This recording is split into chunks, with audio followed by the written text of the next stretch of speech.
প্রণয়ের জেরে প্রেমিকার বাবাকে হত্যা, সর্বশেষ শাস্তি হল প্রেমিকের, রইল একটি প্রতিবেদন। প্রেমিকার বাবাকে হত্যার দায়ে প্রেমিককে 7 বছরের সাজা ঘোষণা করল সোনামুড়া স্পেশাল আদালত। 9 মে 2016 সালে সকাল 7টা নাগাদ কেকে নগর এলাকার পরীক্ষিত ধর, বয়স 48, বাড়ি থেকে বাইসাইকেল করে কানুশীলের বাড়িতে যাওয়ার পথে প্রেমিকের বাড়ির সামনেই 3 ভাই বিশ্বনাথ মজুমদার, প্রাণনাথ মজুমদার এবং নাবালক প্রেমিক মিলে কেকে নগর এলাকার পরীক্ষিত ধরকে দাঁ দিয়ে এলোপাথারি আঘাত করে। তৎসময় স্থানীয়রা পরীক্ষিত ধরকে প্রথম কাঠালে হাসপাতালে নিয়ে যায়, তারপর আগরতলা নিয়ে যাওয়ার সময় মৃত্যু বরণ করেন তিনি। পরবর্তী সময় পরীক্ষিত ধরের ছেলে 3 ভাইয়ের বিরুদ্ধে যাত্রাপুর থানায় মামলা দায়ের করে, যার নম্বর 27/2016। পরবর্তীতে আসামিকে গ্রেপ্তার করে পুলিশ। নাবালক প্রেমিকের বয়স 17 থাকায় তাকে জুবেনাইল আদালতে পাঠানো হয় এবং 2 ভাই বিশ্বনাথ মজুমদার ও প্রাণনাথ মজুমদারকে 2017 সালের 20 সেপ্টেম্বর 10 বছরের সাজা ঘোষণা করে। অন্যদিকে দীর্ঘ বছর ধরে নাবালক প্রেমিকের বিচার প্রক্রিয়া চলে। মঙ্গলবার সোনামুড়া স্পেশাল আদালত অভিযুক্তকে 28 জনের সাক্ষ্য গ্রহণ করে আইপিসি 302 পার্ট 2 ধারায় 7 বছর জেল এবং 5,000 টাকা জরিমানা অনাদায়ে 1 মাসের সাজা ঘোষণা করে। ঘটনায় বিস্তারিত জানান সরকারি পক্ষের আইনজীবী নারায়ণ সরকার। মাননীয়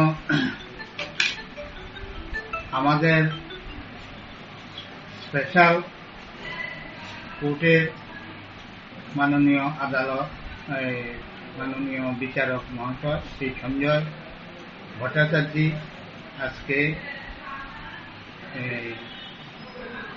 একজন আসামিকে special children 01/2017 Jatrapur PS case number 27/2016 under section 341, 302 and 34 IPC তে কেস রেজিস্ট্রি হয়েছে এবং চার্জও হয়েছে। এখানে বাদী সুনীল ধর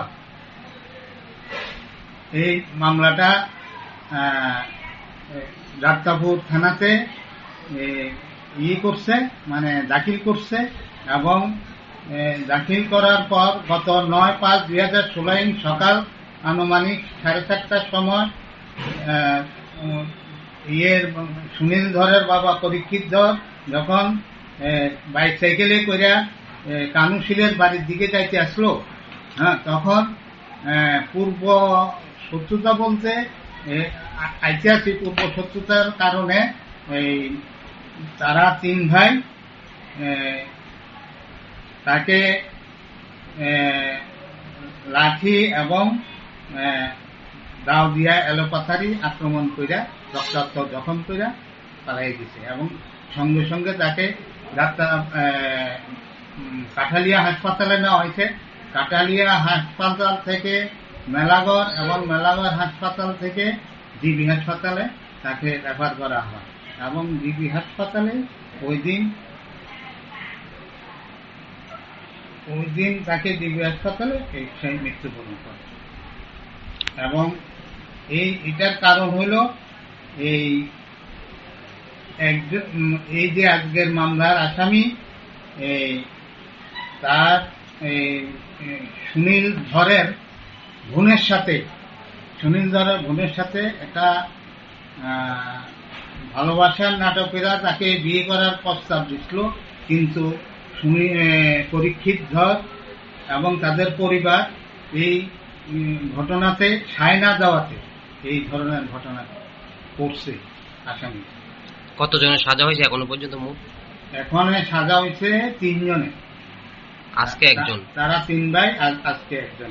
আগে 2 জনের নাম? আগে 2 জনের। দীর্ঘ বছর বিচারের প্রক্রিয়া চলার পর অবশেষে শাস্তি হলো আসামিদের। প্রণয়ের জেরেই যে হত্যা, এই বিষয়ে স্পষ্টভাবেই জানালেন সরকারি পক্ষের আইনজীবী। Bureau report, rising Tripura.